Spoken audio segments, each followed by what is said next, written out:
Dans une lettre ouverte qu'elle lui a récemment adressée, la présidente de l'association Femmes et Action en milieu interculturel, l'écrivaine Svetlana Adamandom, invite le chef de l'État à œuvrer en vue d'un meilleur soutien des familles monoparentales et notamment pour les mères célibataires et les jeunes filles mères économiquement faibles.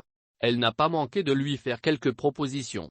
La jeune écrivaine Svetlana Adamandom n'a pas vraiment digéré que seuls les fonctionnaires aient une nouvelle fois bénéficié en août dernier de l'allocation de rentrée scolaire dont le paiement à l'avance avait été annoncé le 16 août par Ali Bongo lors de sa traditionnelle adresse aux populations. Le 22 septembre dernier, elle a décidé d'écrire au chef de l'État, d'abord pour lui faire part de ses interrogations sur cette aide financière qui n'a finalement bénéficié qu'aux agents de l'État comme habituellement. Excellence Monsieur le Président de la République, pourquoi parler de mesures spéciales lorsque nous savons tous que l'allocation de rentrée scolaire est un droit pour les fonctionnaires? Pourquoi parler de solidarité nationale et de la volonté de ne laisser personne sur le bord de la route lorsque vous ne donnez qu'à ceux qui ont déjà et ignorer ceux qui n'ont rien et sont dans le besoin?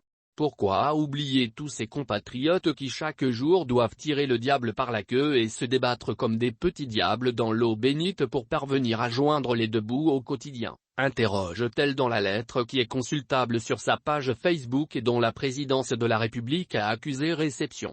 Se présentant elle-même comme une mère célibataire, Svetlana Adamandom ne manque pas de faire quelques propositions à Ali Bongo qui, selon elle, permettrait d'assurer un meilleur soutien à cette frange de la population, dont plusieurs n'ont pas d'emploi. Elle souhaite une allocation familiale de 80 000 FCFA par enfant pour toutes les familles monoparentales, économiquement faibles et pour les jeunes filles mères.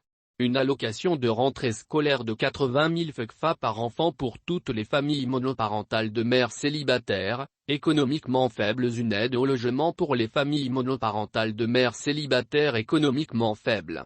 Une aide à la recherche d'un emploi pour les mères célibataires diplômées sans emploi. Une aide à l'autonomisation des mères célibataires sans diplôme à travers la formation professionnelle.